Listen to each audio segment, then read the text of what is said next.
Welcome to Your Path to Nonprofit Leadership, the weekly podcast that features the very best in career development in the nonprofit sector. I'm your host, Patton McDowell, and in addition to podcasting, I'm a leadership coach, a nonprofit consultant, a mastermind facilitator, a best-selling author, and a speaker. Yes, I love taking these nonprofit leadership topics on the road or into your Zoom room. If you need someone at your next conference or workshop, check out my new speaking page at pattonmcdowell.com for more information. Now, I know you're going to enjoy this fantastic conversation I had with Beth Reaves, who brought her talents and great experience from the for-profit community into nonprofit leadership, and she now serves as the president of the Washington School for Girls. Well, not only did we get to discuss the wonderfully unique educational experience that she's leading now at the Washington School, but lots of practical advice she has for nonprofit leaders, especially if you're pondering a move from the for-profit sector, or maybe if you're just looking at senior leadership in general. Well, Beth has wonderful advice as to how you can hit the ground running in that next leadership role. And we talked about how she created an entry plan and organized it on a 30, 60, and 90-day basis. She is great with spreadsheets, and she will give you other tactical ideas as to how you can assure success in your next leadership role. Don't forget to check out the show notes for this episode. It's number 179. Just go to the new podcast page at pattonmcdowell.com, and you'll find all of the resources Beth and I discuss, as well as more information on the great work she's doing at the Washington School for Girls. Without further ado, please enjoy my conversation with Beth Reaves. Beth, thank you for joining me on the path. Thank you so much for having me this morning, Pat, and I'm excited to be here. I'm equally excited. You have a fantastic leadership career, both in the corporate sector and certainly now in nonprofit leadership. And you can touch on topics that I know our listeners are interested in. Chief among them are listeners that perhaps like you were in corporate America, thinking about joining a mission-based nonprofit. So let me start with that question, Beth. Why did you leave a successful corporate career and get into nonprofit leadership? Yeah, well, that's a great place to start, because I feel like, at the time when I made the decision to move on, things were going well on the corporate side, but it is hard. What I realized then was that it's hard sometimes to see the impact of your work when you're in a large corporate setting. I worked for a Fortune 50 company. I worked in the corporate office. And, while the work is very valuable and meaningful to you personally, I felt like I really wanted to see more of an impact of what I was doing. I wanted to be in an organization that was really driven more by the mission, and just really wanted to be closer to the end result of what I was doing. And it felt like, being in the nonprofit side of work in a smaller organization would give me more control, and certainly would give me more of an opportunity to see directly where my work led to results, if you will, for the organization. Yeah, it makes perfect sense. And again, having had conversation with you, I love this journey because you were very thoughtful. In fact, Beth, was this something you were pondering for years, or was it a rather sudden kind of change? How would you describe the timeline? I would say that, it really was over a couple of years. The other added layer I will say is that, I had children, and, things change. Your perspective changes when you're trying to balance the many different pieces of your life. And for me, it just felt like, at that time, I really just, again, wanted to be in a different kind of setting, in a place where I felt like if I'm going to be, committing a lot of time and my energy to work, I wanted it to feel meaningful to me personally. Well, clearly you are making a meaningful impact at the Washington School for Girls. And let me pose that question. How did that emerge as an opportunity? Was, for example, education on your mind, or did you consider other nonprofit sectors to get involved? No, education was it for me. And I actually, this was the Washington School for Girls, where I am right now, was my second nonprofit job. So I was first in a school as the head of school in a private school in that was my first foray in. That was really where I felt like I could take the skills that I had and just really wanted to explore it, really, Pat. And to be honest, that was my Right. first thing. I thought, I love education. I'm a lifelong learner. It's just something that has always drawn me in. And so I thought I would test it out and see how it went. And once I joined I've always been an administrator. So I didn't start as a teacher in education. I was Right. on the administrative side. Once I sort of took that step in, I have not looked back, and that's what led me to where I am right now at the Washington School for Girls. That's fantastic. And we'll talk about many of the skills and experience that certainly transferred successfully for you. But for our listeners who don't know about the fantastic Washington School for Girls, tell us, what is it? What's unique about where you are now?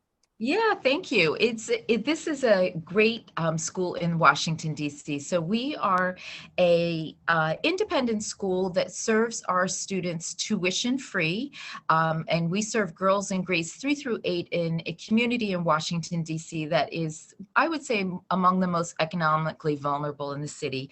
We're intended to serve girls from the community. Because we are an independent school, we're not a public school with public funding. We're not charter with charter funding.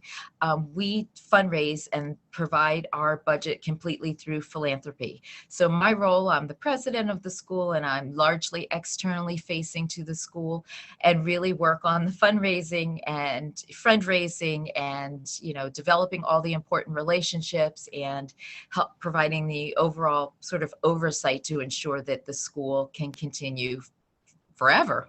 Yeah, exactly. Well, and as a former fundraiser, in fact, in education, I'm excited to unpack that because I know that wherever it is in your job description, I bet fundraising is pretty high up there on the list of Yes. things you do, and you've done it well. Let me go back to the transition, as you mentioned, to your previous school, or again, from corporate to nonprofit. What helped you most then, or were there surprises you faced as you made the jump? Yep.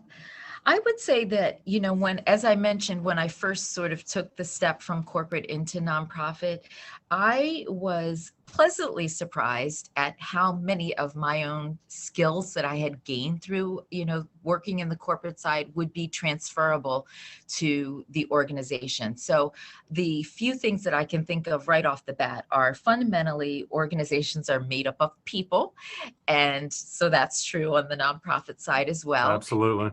And understanding what it means to be a manager of people and the infrastructure that is set up around an organization to help people develop in their own individual roles, and then also you as the leader helping to guide the organization when the work is fundamentally done by people. I mean, that's just I felt like that was one of the biggest things that I thought, of course it makes sense now that I'm saying it out loud. It's like, well, of course, Right. we're Right. all humans, but a lot of times what is really beneficial in a corporate setting is that their organization, at least where I worked, again, it was a very large company. There's a lot of infrastructure set up around how you manage people, how you provide information, how you support them, how you set expectations for the work that they're going to do. All of that infrastructure in the nonprofit, and sometimes that isn't quite as evident. Nonprofits tend to be, well, the ones that I've worked for, because I know Right. there's Right. large nonprofits, but where I've worked, which is a small nonprofit,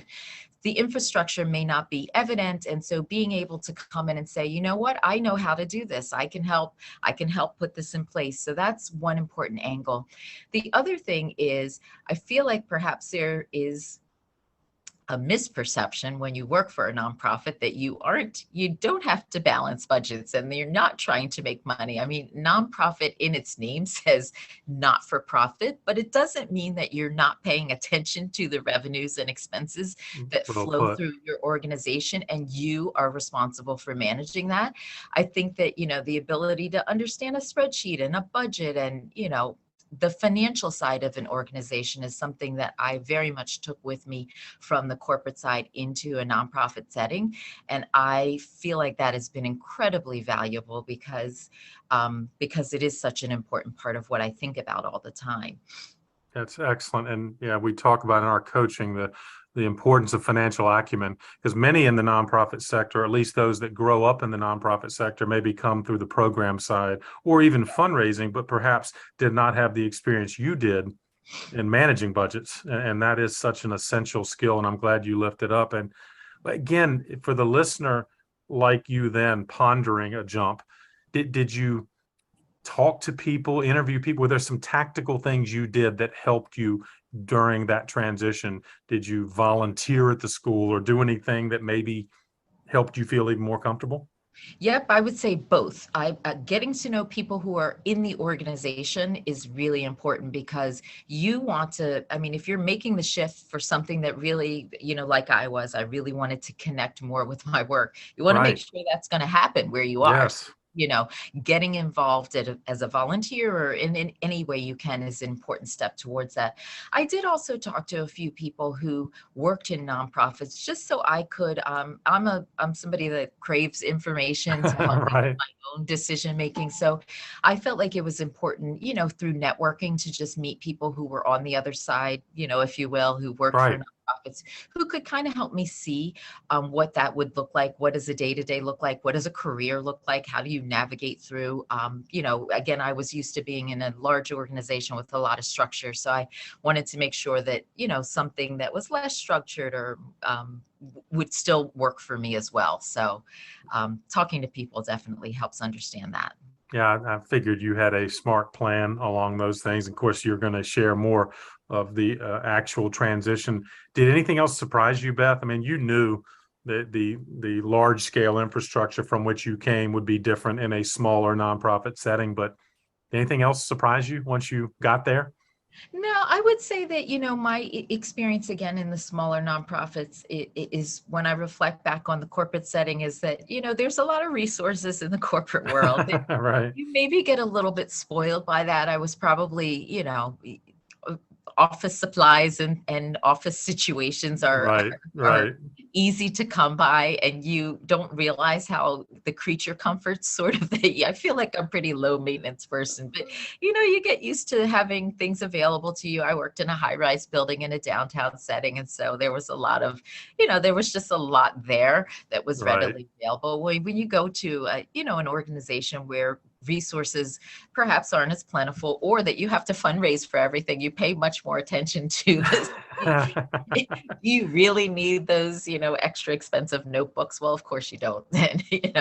And, your mind looks at things differently when it comes to if you're the one managing the budget and also having to provide the revenues to cover the budget. So yeah, I would say be aware of that. Yeah, well, a great point. And again, you went in with your eyes wide open, of course, and so that's I think though a good reminder that sometimes and I bet you and I both have seen folks that come from the corporate sector who maybe don't fully understand that challenge of resources in one place are not going to be as evident in the new one. But again, something else I thought you did that was brilliant was a thought out, I'm using the term entry plan Yep. when you first arrived and talk about what that entry plan was and why it was so important for you to kind of hit the ground running. Yep. So I spent, several months. I knew that I was, coming into this position. I had maybe, I don't know, 6 to 8 months of a leeway. I'd accepted the position, but, schools work on a cycle. So it's like, you will start on this date and it's several months ahead.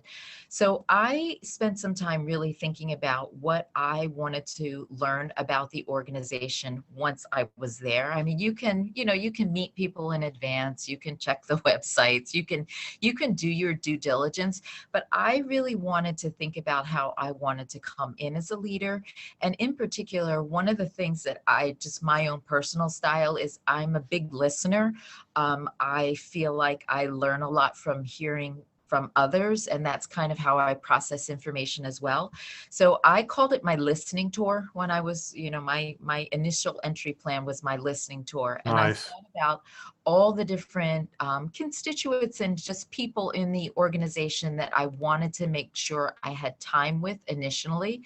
And so I just sort of set up a spreadsheet, because again, I love a good spreadsheet of, employees and students and families and board members and key volunteers and community members.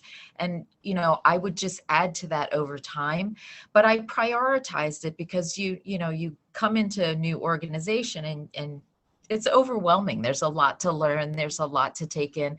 So I kind of prioritized it over the first few months of when I was going to be there, and set up a bunch of different discussion guides for my own self to guide the conversations, to think of the key questions that I wanted to ask Right. all of these different people that I would be meeting with, just so that I could, I'm thinking, if I want to learn where the school has been in the past 5 to 10 years, how am I going to draw that out of people? If I want to learn what the hopes and dreams are for the future, where people see things, or what is the blind spot, or what's not going well, what are the questions I'm going to ask? And so all that was part of my entry plan. I love that. In fact, I want to unpack that even further. So again, these questions, examples of those questions, maybe that's what you just said, but you'd ask people like, all right, tell me the best thing about your experience here, or what is the biggest challenge, or maybe give us some other examples of what those conversations were like. Yeah, one of the questions I definitely asked everybody is, what should I know? Like, what's really important to hang on to? What should never change about the culture, about the school, just the community, the climate, the whatever? What should never change? And I think that was helpful for me, because you come in with your own ideas and your own perspective.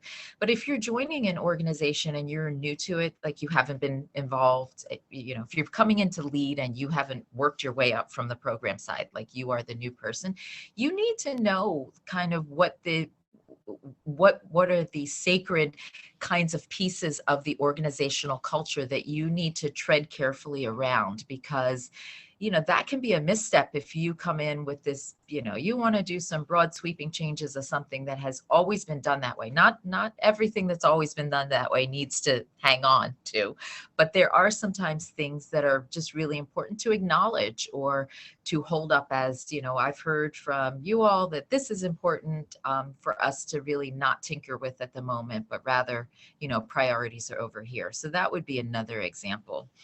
Yeah, I love that. And again, the concept of the listening tour in general, I'm sure, created an even better bond between you and all of your constituent groups. In fact, how did it manifest itself? Then, Beth, did you then, in your communications to the school community, I'm guessing then you reflected back that, hey, I heard you, or how maybe did it impact literally the communications from your perspective? That's exactly right, Pat. And that's exactly how it worked for me, was that I was then able, as I started to, once you've done the listening and you're ready to start sort of putting things into action, I could go back and point to things that people had said, because, you maybe talk to 100 people, but themes emerge. It's not like you have 100 different points of view.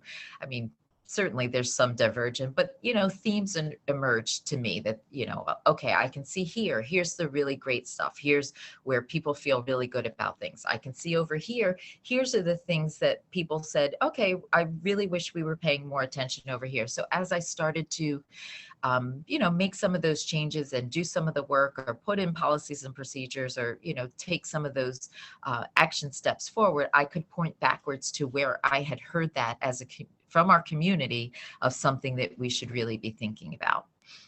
Clearly, you're a great relationship manager. And by the way, I love the spreadsheet focus in terms of an organizational tool. Do you continue to use tools like the spreadsheet or your now, I guess, database? How do you capture when you're having all these meetings, all these conversations, I guess, tactically as a leader? How do you kind of organize all this great feedback you're getting? I love a good spreadsheet, Pat. I really, really do. I probably have way too many spreadsheets, but that's just how, again, I think that's how my mind works. I'm just leaning into what's comfortable for me until I've organized something like in rows and columns. It maybe doesn't make sense to me. Sometimes I just, even if it's a project, I don't use particular project management tools. For me, I just need to lay it out in columns. And that's really helpful.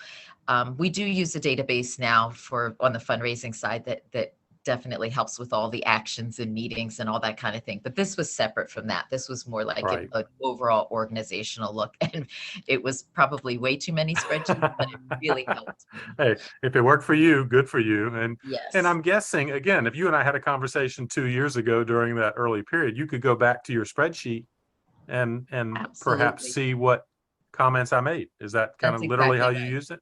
That's exactly how I used it. I used to, and this was helpful for me in terms of I talked about developing themes. So I would put I had all my questions. I asked the same questions of everybody. First of all, Right. let me start Right. there. I tailored them a little bit, but I asked. It was like a market research study. Yeah. I asked the Yeah. same questions of everybody. So when I asked you like what's going really well, I could then just look at the answers to that, and then I could build the themes from there. I could see the top 3 things that people said were going well. So even though it wasn't a survey, I wasn't having you check off the box or, that sort of thing.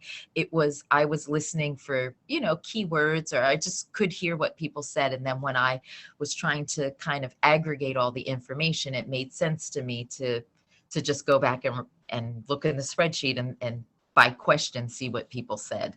No, it's fascinating because you could bring again the qualitative response back, but you could say literally 90% of those I spoke with, right, had this opinion or Yes. whatever. And Yes. I love that. Well, let's shift to the relationship that you and I both know is critical is with your board of directors. And I Yep. wonder maybe you could speak to, again, the arrival into the relationship with your board, perhaps, there at the Washington School for Girls and how it's evolved, Beth. Yep. So from arrival to now, how would you describe some of the key elements to the relationship with your board? Yep. I think that one thing that when you are new into an organization or new into leadership, I feel like it's really important to understand what the board's expectations are of you. And so when I joined the Washington School for Girls, the board was really clear that they felt like things were going really well. And so, I was to continue and to grow the work. I think that there are sometimes that you can be a new leader in an organization and the board feels like a lot of change is needed. And, Right, right, you're looking for something really specific or things aren't going well. That distinction is really important to know right up front because your board is where you need to draw your support from to make whatever impact you're going to make on the organization. So I feel like if the board is expecting that you're going to come in and, completely fix several things that are broken, you need to understand what that looks like in terms of that whole entry plan that I yes, yes. that was not my situation. So I just want to say that, right up front that, it's different situations. Right, right, right. So understanding what your board expectations are is really important. The connection that you as the leader has with the board chair, I feel like is among the most important ones to cultivate and to steward, and for you as a leader to really understand. I've had great board chairs and I feel very fortunate for that. Initially, I spent a lot of time with my board chair. We met a lot. I feel like Right. it probably a little more than weekly initially, but, definitely had weekly meetings, just as a way to keep her up to date on, what was going on with my entry plan. And also for me to kind of, because, all of the board members were on my list for entry plan meetings, but, one meeting is not going to give you insight to who that person is and what they view their participation in the board and like what their angle is, why are they involved, what are they looking to get out of it, do they sit on the finance committee, do they say, I mean, you can know the facts but you won't really know the person. And then also the dynamic of the board being all together and when they make decisions and when they talk about things, like what that all looks like, you can only gain that through experience, but your board chair should be able to tell you about that as well. So I felt like early on I really spent a lot of time just really building the relationship with my board chair so that she got to know me, I got to know her, but also she could give me the window into the boardroom that I thought would be really helpful. Um, Very smart. And in yeah. fact, if I could underline that, because I do think sometimes if nonprofit leaders dealing with their board as a whole miss the opportunity about that relationship with the board chair. So you were intentional there. And Something else I hear a lot, Beth, from nonprofit leaders, let's assume most, if not all, board members are well-intentioned, but some are unengaged, some are micromanaging, Yes. both ends of that extreme. So how do you deal with board members who maybe aren't kind of where they need to be in the center lane in terms of their responsibilities?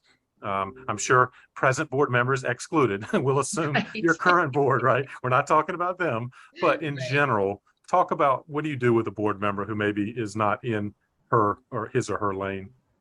I think that's a challenge, Patton. If I'm being honest, I think that is a challenge. I feel like certainly at this point, I am 5 years at Washington School for Girls. I was leader before at 5 years. So I'm a decade into being, a leader of a nonprofit. Right. I have great confidence in what I'm doing. And so I do feel like I like to be transparent with my boards always. I'd like to give them information about the program side of things. But also, I will ask when I need their insight. And then if I don't, I don't need you to weigh in on stuff. Now, Right. I will say, the past couple of years has been really unique, particularly as a school because of COVID and the pandemic and just, all of the rules of engagement for us as a school just there was no, of March 2020, there was no playbook that we could go by. So I acknowledged to the board, I these are the plans we're going to put in place. Please know that things are changing and evolving. That was when I felt, my most vulnerable, if you will, as a leader, in that I wasn't quite sure exactly, what we every 3 months we learn something new about how we should Right. do things. Right. And so I just kept taking that back to the board. We met much more frequently. I met with I think it was the governance committee that was sort of helping me navigate through.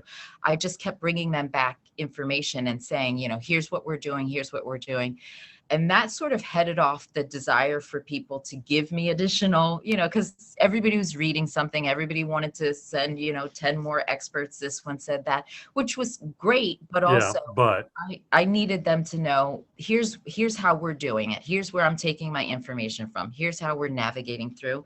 I think that has just been the way that I've always done things, is that so that was with a lot of frequency, but just in general, I just try to be transparent and provide the board members with enough program side information so that they feel like they're engaged, so they feel like that, they know what's going on. But also respectfully, I want them to stay at the 30,000-foot level. yes. That Yes. feels great to me. Well, and again, great advice. And just mechanically, how often does your board meet? What's the kind of frequency of interaction for you and your board now? They meet 4 times a year, so roughly on the quarter. They do have a retreat once a year that would be a fifth meeting, but Right. generally speaking, it's 4 times. And then all of the committees meet in advance of the board meeting. So they also meet around 4 times a year. How much time do you think you spend in board relations? And not exact, but I'm curious, as a leader, would you say 20% of your time is spent on board related activity, or what do you Uh, think? it's probably a little bit more than that right now, I would say. That's a good question.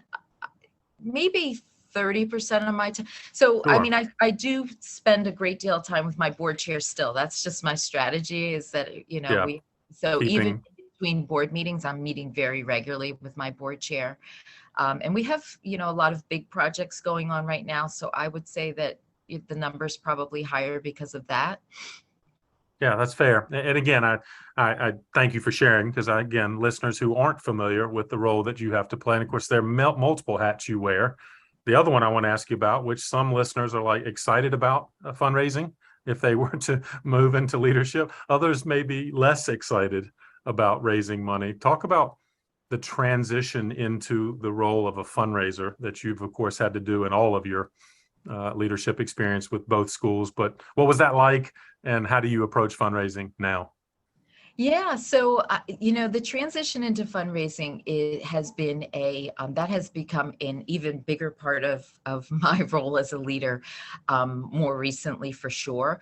I would say that one of the biggest pieces that I have come to embrace and understand is that fundamentally, as the leader, you always are the one who is the storyteller. You're the external face of your organization. You are the one who people want to hear big messages from. I've always understood that. And, when you get into a nonprofit leadership role, the expectation is that you'll do that.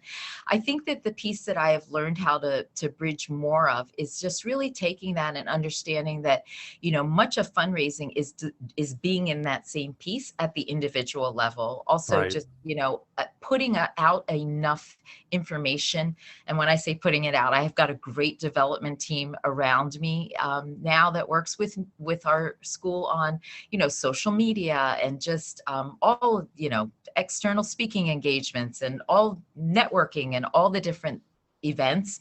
I feel like I couldn't do this on my own for sure. I think Right. that when Right. you're in this kind of setting, you need a great team that you work with to help both encourage you to know where to spend your time, because you can't be everywhere. You can't, Right. possibly do all of the things, all of those things that I mentioned. But also, you need a great team to help lift you up and also support you in being present where you need to be present, but also help you to get your stories out even beyond you personally delivering the story. So, a lot of times it's making sure we get together a lot and talk about what are our messages around things, where are we going to deliver the messages. It's not just me delivering the message, it's, making sure it appears in all the different ways we want in our, emails that we send out, in our appeal letters that we send out, in our annual report that we're going to send out. Just, you as the leader needs to make sure that you're spending time thinking about all of those messages and all the different ways, but your team can help you think about the execution of what that looks like. Yeah, I'm glad you mentioned that because it is a team sport, as you know, Beth, and you've got some talented colleagues that help you. And I guess as you ponder fundraising in terms of the time commitment for you, is it so intentional that, hey, you're thinking like I need to be out in front of donors 2 days a week, or are there certain kind of measures you use to assure that you're doing the kind of fundraising activity you want to do? Yes, well, this has been, again, we have some big projects going on. So we, with the board, part of what we've talked about is that I really should be out and about, and out and about can be in so many different ways, but definitely True. focusing on the fundraising side, 60 to 70% of my overall time. So it is somewhat cyclical. Probably people will experience that too. Like here in Washington, DC, people go away for the summer. And so Right. you're Right. not doing, but you can do a lot of the back work then. So yes, it is a great deal of the time that I'm doing right now is spent on fundraising. Well, I'm glad you mentioned that again, because I think if there are others talented folks thinking of getting into this field, then you're saying, hey, 2/3 of your time likely is going to be spent on revenue generation. Yep. And that's a reality. But I'm guessing, Beth, that there has to be a good sense of passion for you because the cause you represent is so positive. Is that fair that these conversations you're having with Absolutely. donors, I hope, are generally pretty positive? Definitely. And it comes back to, as I mentioned, I think that, you come into the leadership role because you do have the passion, because you like to share the stories, because you want more people to know about the great work that you're doing. That fundamentally is the core of what you're doing in these donor meetings, is just sharing the great work that you're doing, making the connection with the donor who wants to support. You want to draw them into your sphere and help them to see the benefit of them contributing to your organization, because they get benefit out of knowing that what they're doing supports the great stuff that you're doing. So I think the storytelling and just being able to translate your messages to the larger audience, I think is part of what the leader does on the regular basis. It's just understanding that also needs to happen very intentionally for the donors, and that is what the fundraising side looks like. Yeah, I love the way you articulate that. And again, to your credit, the relationship management you've done, the storytelling exchange, it doesn't feel transactional arm twisting, does it? If you No, can it doesn't. make it that way. And that's Yep, why it I'm glad really you doesn't. People shared are it. incredibly generous when they connect with, whoever's in your sphere already as donors, connect with the organization for a reason. And you just need to really be able to tap into that. Clearly you've got a good thing going, and I'm imagining there's some listeners like, wow, I'd like to learn more about Beth and the Washington School for Girls. What do you look for if you were hiring someone? What are some of maybe are there questions you ask in an interview setting, or things you look for, characteristics when you are hiring other leaders? Yep, I really do feel like you have to be excited about the organization. You have to, you have to want to click into fundamentally the core of what we're doing here. You have to click with the mission. It should speak to you in some way. Even if, I shouldn't say even if you're if you're going to be in an office doing the work, even there, you should connect with the mission of the organization. So when I'm interviewing, I do look for like, why did you apply to us? What was it that drew you in from all the many job postings out there? What was it that drew you into us? I feel like, part of what I'm going to talk about in a moment is just, I always feel like you should I look for people who both have skills that they can bring, but also have a real interest and personal commitment to growth, because you can never stop growing and learning. Yes. In my opinion, that's I feel like I'm a lifelong learner, so I definitely look for that in people as well. If you come and you tell me you've done it all, seen it all, been there, have all the answers, I am not You're sure not that I'm impressed. You're not impressed, are you? yeah, I, yeah. so glad you mentioned that, because I agree. In interviews that I've been part of, someone that is excited about what they do and what they could do for your organization, but also has a clear kind of vision for continued professional development, to me is very attractive. And it sounds like you are looking for that in particular. Well, it leads to, I think, what you're alluding to, Beth. I was going to ask you kind of as a final question, because this is fantastic advice for both current and aspiring nonprofit leaders. But is there anything else as you ponder kind of final advice of someone who maybe like you 10 years ago, where you were 10 years ago, is thinking about the jump, or maybe just wanting to get into nonprofit leadership? What advice would you have for them? Yep, I think that if you are, if you are in a corporate side right now and you are thinking about it, you'd really love to take your next step into nonprofit leadership, I encourage you to think of, as I started off talking about, the skills that you have that would benefit a different kind of organization. I think about management related skills. I think about systems and processes and policies and procedures. I think about financial acumen, just all of those transferable skills. I think that's the bridge that you use when you're interviewing and when you're talking and helping somebody who is in the nonprofit to see you as a great candidate with a great set of things and skills to bring forward that maybe you wouldn't, maybe they wouldn't ordinarily consider. You might be considered a non-traditional candidate for the role Right. because you've been on the corporate side. But I think that just drawing the bridge for people and helping them to see what those skills are that you bring would be wonderful. That would be my biggest piece of advice. It's fantastic.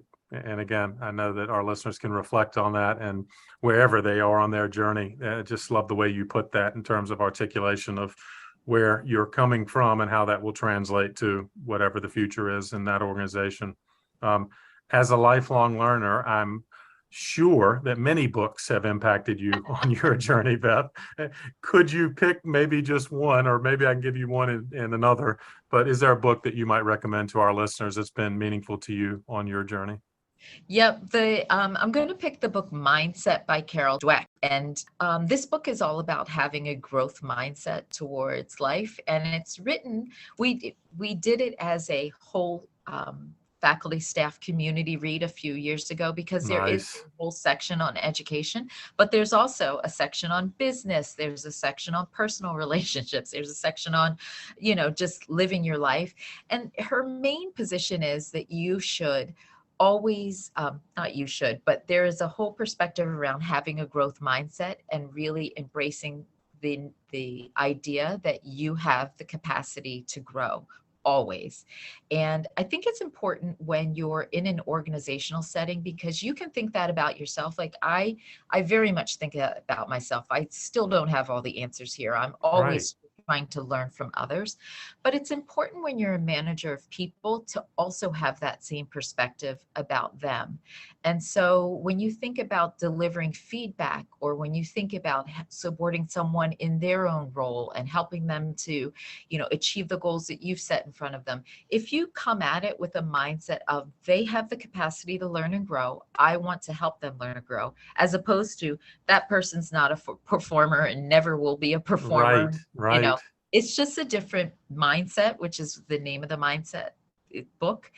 For us as a school, it was really great to click into the education chapter, because it talked about having that perspective on students. And if you just think about, and also encouraging our students to have this perspective about themselves, if you just think about putting the word yet behind of any statement, it encourages you to get to a growth mindset. So you could think, as a student, I'm not good at math. But if you think I'm not good at math yet, you are embracing the growth mindset. So in an organizational setting, you could think that person is not a good writer, or you could think that person is not a good writer yet. And then you just think about how you will help them to become a good writer. That's just one example, but the book is full of them. Love it. I cannot be more excited that you lifted that up. It is required reading. We have a mastermind leadership development program, and Carol Dweck's Mindset is, in fact, the first book we, in essence, have as required reading. So I I'm didn't delighted. know that. Full disclosure, I didn't know that when I picked the book. Yeah, some of our listeners are chuckling like, all right, Patton, you must have talked to Beth beforehand. And I'm like, Nah. nope. You have come to that same conclusion that I did, which is wonderful. And I think you're right. Too many of our nonprofit colleagues, I think, are in the fixed mindset, right, Beth? And that's what we're needing to break them out of and have a growth mindset. And it's wonderful that you lift that up in your school setting in many respects. But speaking of your school setting, Beth, I know listeners are like, all right, how do I find out more about Beth and the great work she's doing? Where would you like to have them go? Yep. So our website is wsgdc.org for Washington School for Girls in DC.org. So that you can find all the information, and I would love to see the increased traffic there. Well, I am quite certain that our listeners are going to check it out. And again, I'm grateful. We'll put more information about the school in our show notes, as well as information about Beth yourself. And thank you so much for joining me on The Path. Thank you, Patton. This has been great. Well, I'm sure you enjoyed this conversation with Beth as much as I did, and came away with some practical ideas that can guide you on your journey to senior leadership in the nonprofit sector, and hopefully help you prepare specifically for your next leadership role. Don't forget about the show notes. They are available on our website, pattonmcdowell.com. You can find out more about Beth and the wonderfully unique programming offered at the Washington School for Girls. As always, thanks for sharing this episode with someone else on the path. And if you haven't already, you can subscribe. Just go to that podcast page at pattonmcdowell.com and you will see the follow button, and that will link you to any of the primary podcast platforms. Don't miss out on any of our weekly episodes. They come out every Thursday. And if you like this one, click on the episodes button at the top of that page, and you can scroll through thumbnails of all of our episodes. And in fact, you can search by topic or guest name. Thanks again for all you're doing in the nonprofit sector, especially right now, and keep up the good work for causes that are most meaningful to you. I'll keep bringing you content that can help you do it even better. Have a great week. I'll see you next time on The Path.